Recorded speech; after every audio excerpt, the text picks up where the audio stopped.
সংসদ থাকাকালীন তার তহবিলের টাকা দিয়ে রাস্তা তৈরি হয়েছিল, সেই রাস্তার উদ্বোধনে পৌঁছে গেলেন সেখানে তিনি। আর সেখানে পৌঁছতে একটা ধুমধুমার পরিস্থিতি বেঁধে গেল। রাজ্যের শাসক দল অর্থাৎ তৃণমূল কংগ্রেসের কর্মীদের বাধার মুখে পড়তে হলো দিলীপ ঘোষকে, কিন্তু পাল্টা হুঙ্কার দিতে ছাড়লেন না দিলীপ ঘোষও।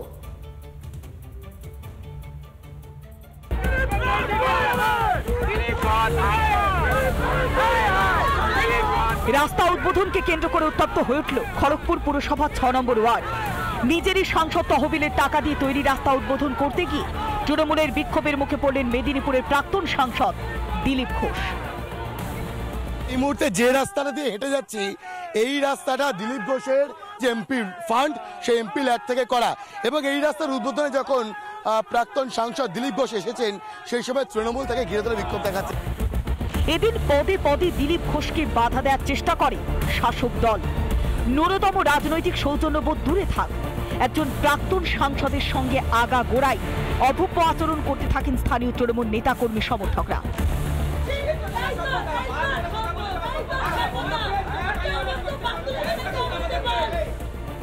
দীর্ঘক্ষণ সংযম বজায় রেখেছিলেন রাজ্য বিজেপির প্রাক্তন সভাপতি, কিন্তু তিনিও তো দিলীপ ঘোষ, পাল্টা হুঙ্কার দিতে ছাড়লেন না তিনিও।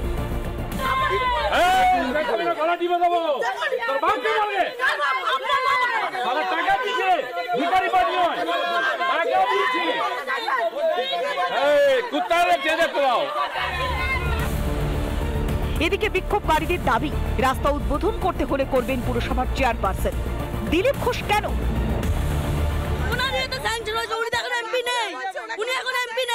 এখানে যদি রোড ওপেনিং করে আমাদের মাননীয় করবে, আমাদের পৌরসভার দিদি করবেন, চেয়ারপারসন করবেন, কল্যাণী ঘোষ, শ্রীমতী কল্যাণী ঘোষ করবেন। তৃণমূলের এই দাবিকে তীব্র কটাক্ষ করেছেন দিলীপ ঘোষ। তাদের একটা অদ্ভুত দাবি, ফান্ড আপনার, কিন্তু উদ্বোধন করবেন পুরসভার চেয়ারপারসন। টিএমসি বছরের পর বছর লুট করে মিউনিসিপ্যালিটি চালাচ্ছে, একটা ফুটপাথ করে দেয় না। রাস্তা কি করে হবে কেউ করছে না। দিলীপ ঘোষ এমপির টাকা দিয়ে করেছে, এসে চেঁচামেচি করছে, কিন্তু প্রশ্ন করছে না যে কাউন্সিলর কেন রাস্তাটা করছে। উদ্বোধন সেরে বেরিয়ে আসার সময়ও দিলীপ ঘোষের পথ আটকে বসে পড়েন তৃণমূলের কর্মী সমর্থকরা। গাড়ি থেকেই তাদের হুঁশিয়ারি দেন দিলীপ ঘোষ। গাড়ি সামনে খুলে উপর দিয়ে গাড়ি চালিয়ে দেবো, আমি বলছি। দিলীপ ঘোষ বাঙালিও না, দিলীপ ঘোষ বাঙালিও না, সারা চোরের দল। অবরোধকারীদের পিছু করতে বাধ্য করে এলাকা ছাড়েন প্রাক্তন বিজেপির সাংসদ।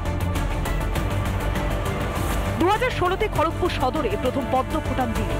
2021-এও বিজেপির প্রার্থী হিরণ চ্যাটার্জি জেতেন খড়গপুর সদর কেন্দ্র থেকে। দিলীপের হাত ধরে খড়গপুরে বিজেপির মাটি শক্ত হয়েছে বুঝেই কি দিলীপ ঘোষকে আটকানোর মরিয়া চেষ্টা তৃণমূলে? তবে দিলীপ ঘোষও এত সহজে জমি ছাড়ছেন না। ওরাই হুমকি দেবে নাকি? আমি ওটা বুকের উপর দিয়ে গাড়ি চালাতে পারি না যদি কেউ গাড়ির উপরে আসে? রাস্তাটাকে শোয়ার জায়গা নাকি? ছাদে শুয়ে থাক না, শোয়ার জায়গা অনেক আছে। দিলীপ ঘোষের গাড়ির সামনে শহীদ হতে আসছে কেন? এই ধরনের ছেঁচড়ামি রাজনীতি। এবার দিয়ে বলবো আমরা মহিলা মহিলা, আরে টিএমসিতে খালি মহিলা আছে না পুরুষও আছে? সামনে 2026-এর নির্বাচন, খড়গপুরে বিজেপির ধারাবাহিক জয় আটকাতে মরিয়া শাসক দল। আর সেই কারণে দিলীপ ঘোষকে প্রতিহত করা ছাড়া অন্য কোনো রাস্তা খোলা নেই তৃণমূলের কাছে। তাই রাস্তা তৈরিতে অবদান থাকলেও তা উদ্বোধন করতে গেলে বাধার মুখে পড়তে হচ্ছে খড়গপুর সদরের প্রাক্তন বিধায়ক দিলীপ ঘোষকে। ভাস্কর বসুর রিপোর্ট, রিপাবলিক বাংলা। পানিহাটি পুরসভা, সেখানকার নতুন পুরসভার চেয়ারম্যান নির্বাচিত হলেন সোমনাথ দে।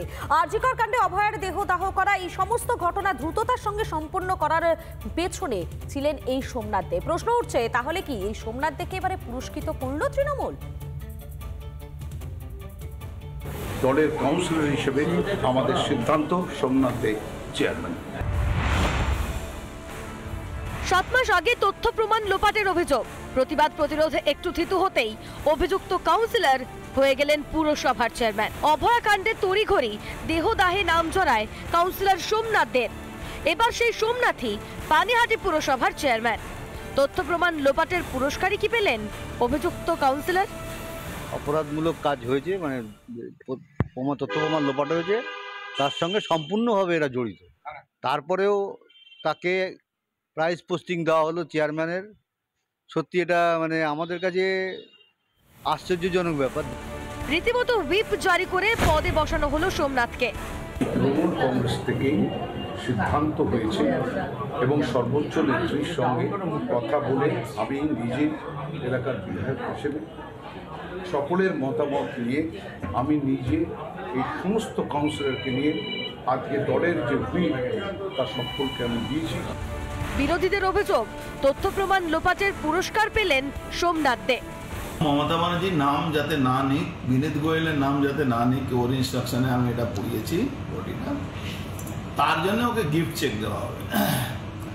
এর জন্যে মলয় রায়কে একটা অজুহাত দেখিয়ে ওই অমরাবতী মাঠ উনি নাকি বিক্রি করে দিচ্ছেন, এই অজুহাত দেখিয়ে ওনাকে সরানো। যদিও সোমনাথ অবশ্য এই অভিযোগ মানতে নারাজ। বিরোধীদের কথা আমি উঠতে দেবো না। আমার ফার্স্ট কাজ হচ্ছে পানিহাটির মানুষকে পৌর পরিষেবাটা করে দেওয়া, এটাই হচ্ছে ফার্স্ট কাজ। সোমনাথকে চেয়ারম্যান হিসেবে নির্বাচিত করে অভিযুক্তকে আড়াল করার চেষ্টা। শাসকের অস্বস্তি ঢাকতেই সোমনাথকে পুরপ্রধান করল তৃণমূল। রিপাবলিক বাংলা। নানা ধরনের কন্টেন্ট দেখার জন্য লাইক করুন, শেয়ার করুন আমাদের ফেসবুক পেজ, সাবস্ক্রাইব করুন আমাদের ইউটিউব চ্যানেল। পাশাপাশি অন্যান্য ব্রেকিং নিউজের জন্য অবশ্যই চোখ রাখুন রিপাবলিক বাংলায়।